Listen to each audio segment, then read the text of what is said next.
પણ કહ્યું હતું કે 5 વર્ષમાં જો અમે દવા કરીએ તો જીવી જાય તો જીવી જાય, તો ત્યાંથી આશા મેં છોડી દીધી હતી. બટ ત્યાર પછી મારા કાકાના રેફરન્સથી અમે ધર્મેશભાઈ પટેલના હોસ્પિટલમાં આવ્યા, તો એમની દવા એમને કીધું હતું, તમે આપણે કહી દીધું કે 15 દિવસ યુઝ કરો, જો તમને રિસ્પોન્સ સારો લાગે તો તમે આગળ દવા ચાલુ રાખજો. અમે 15 દિવસ યુઝ કરી તો ઘણો ઇમ્પ્રુવમેન્ટ લાગ્યો. જ્યારે પહેલાં આખો લેફ્ટ સાઈડ કામ નહોતો કરતો, એની જગ્યાએ ડાબો પગ હલે છે. ખાતા નહોતા પહેલાં, નાકમાંથી ખવડાવતા હતા, એની જગ્યાએ હવે ગળાથી ખાવાનું ખોરાક ઉતારી શકે છે. પહેલાં મગજ પર કાબુ નહોતો, કોઈને ઓળખતા નહોતા.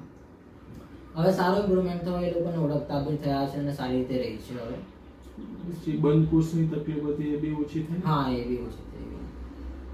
ઓકે. અને મોઢું જે વાંકું હતું એમનું મોઢું ઘણું વાંકું થઈ ગયું હતું લખવાના કારણે, બટ એમાં ઇમ્પ્રુવમેન્ટ આવીને હવે એકચ્યુઅલ પહેલાં જેવું થઈ ગયું છે. બરાબર છે. અને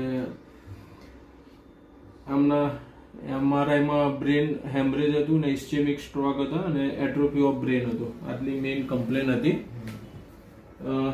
તમને જે એવું લાગતું હતું કે એ લોકો તરફ એવું હતું કે 15 દિવસમાં જીવે તો જીવે, એવું વાત હતી? હા, એમને ક્લિયરલી અમને એવું કહ્યું હતું કે હવે થાય તમારાથી એટલી સેવા કરો, અમારી દવા બનતી કરીશું, પણ હજુ અમારા હાથમાં કેસ નથી. ઓકે. તો તમને હવે શું લાગે છે કે જીવશે કે શું લાગે છે? અરે હવે તો હજુ મારા છોકરાને મારી જશે.